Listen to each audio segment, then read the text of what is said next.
पता है जब हम ये टी शर्ट पहनते हैं ना तो अपने आप को और रिस्पॉन्सिबल फील करते हैं। हमको ऐसा लगता है कि हम और जिम्मेदार हो गए हैं। मतलब हम बच्चों को और अच्छे से पढ़ाएं, अपनी पढ़ाई भी बहुत अच्छे से करें और जितना हो सके एजुकेशन के फील्ड में अपना उतना ज़्यादा योगदान दें। तो हम सोचे कि क्यों नहीं एक छोटा सा विज्ञान का वीडियो आप लोगों के लिए बनाया जाए। पता है हम ये जब टी शर्ट डिज़ाइन किए थे और इसको हम फेसबुक पे पोस्ट किए थे तो बहुत सारे लोगों का आशीर्वाद मिला था।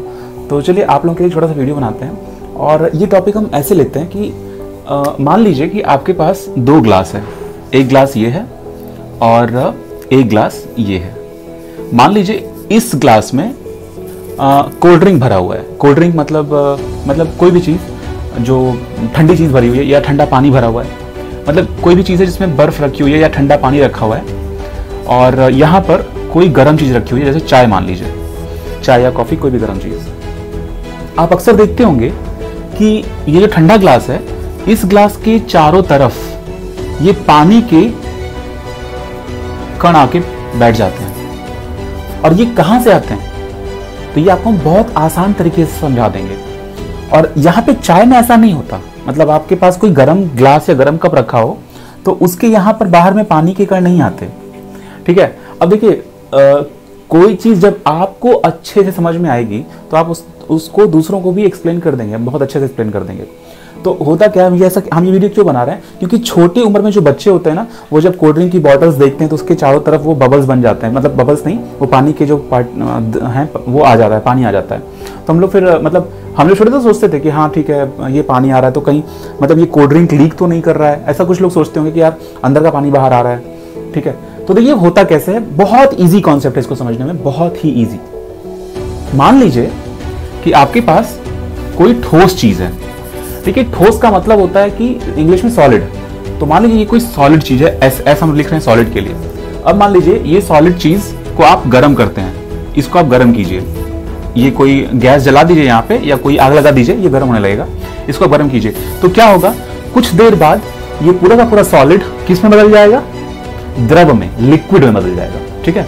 तो ये बदल जाएगा लिक्विड में, लिक्विड को एल से दिखाते हैं। चलिए अब मान लीजिए जब ये लिक्विड में बदल गया तो इसको आप अगर फिर से गर्म करते हैं तो क्या होगा, ये बदल जाएगा किसमें, गैस में। जैसे आप एग्जांपल ले लीजिए बर्फ का। मान लीजिए यहां पे आपका बर्फ का टुकड़ा है तो ये बर्फ सॉलिड है, इसको आप गर्म कीजिए, ये किस में बदलेगा, पानी में। बर्फ बदला पानी में, पानी को फिर से गर्म कीजिए तो ये किस में बदलेगा, गैस बन जाएगा, स्टीम बन जाएगा, है ना। तो स्टीम बन जाएगा मतलब गैस बन जाएगा। तो गैस को दिखाते हैं जी से। अब देखिए इस पूरे प्रोसेस में हम लोग क्या किए हैं, हम लोग गर्म कर रहे हैं। अब इसका उल्टा कीजिए, गैस को जब आप ठंडा करेंगे तो वो बनेगा ये लिक्विड, और जब लिक्विड को आप और ठंडा कर देंगे तो वो क्या बनेगा, सॉलिड। आप देखिए ठंडे देशों में या जम्मू कश्मीर ठंडे प्रदेशों में, उत्तरांचल में बहुत जगहों पे, उत्तराखंड में क्या होता है, ठंडा प्रदेश है, वहां पे बर्फ आराम से पड़ती है। लेकिन जैसे यूपी में उतनी बर्फ नहीं पड़ती, मध्य प्रदेश में उतना बर्फ नहीं पड़ता क्योंकि वहां उतनी ठंडी नहीं पड़ती।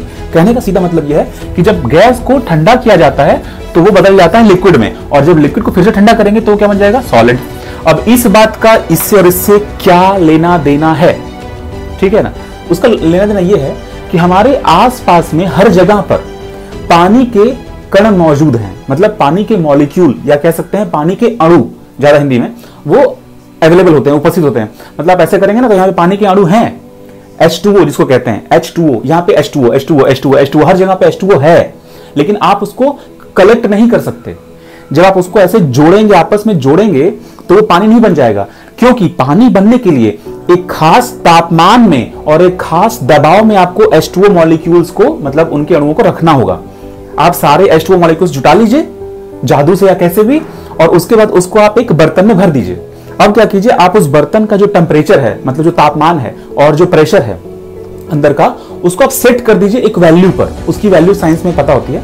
तो वो जो अणु है ना वो आपस में इतने पास आ जाएंगे कि वो पानी बन जाएगा। मतलब आप तो जो जुटाए हैं वो तो गैस से जुटाए हैं, तो इस गैस को आप उठाइए, उसको करिए और फिर आप उसको टेम्परेचर बनाइए, वो फिर बन जाएगा, पानी बन जाएगा।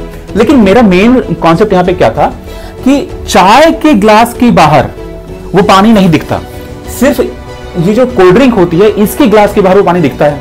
और देखिए अगर आपको इस वीडियो में मजा आ जाए तो शेयर कर दीजिएगा, ताकि जो उस एज के बच्चे होते हैं उनको ये बात समझ में आए।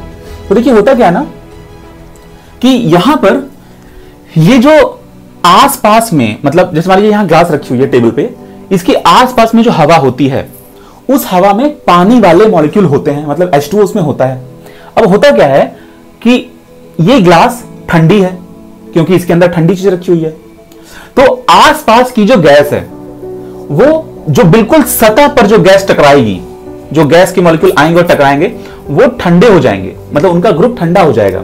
तो देखिए आप क्या कर रहे हैं, गैस को ठंडा कर रहे हैं, तो क्या बनेगा, पानी बनेगा। ठीक है, तो बस यही हो रहा है। यहां पे जो गिलास है, इस ग्लास के आसपास में जो मॉलिक्यूल्स हैं वो इससे टकरा के ठंडे हो जाते हैं और फिर वो बन जाते हैं पानी, और वो यहां पे चिपक जाते हैं। क्योंकि पानी तो उड़ता नहीं है, इसलिए वो पानी बनने के बाद उड़ नहीं पाते वापस, वो वहीं चिपक जाते हैं। ठीक है ना, लेकिन गैस तो उड़ जाएगा। अब यहां पे क्या हो रहा है, ये तो गर्म चीज है। अब अगर ये गर्म चीज है तो इससे अगर गैस टकराएगा तो इसका मतलब आप गैस को फिर से गर्म कर रहे हैं। तो जब आप गैस को फिर से गर्म करेंगे तो पानी थोड़ी बनेगा। आपको सारी बात समझ में आ गई? तो चलिए इसको शेयर कीजिएगा। Thank you so much.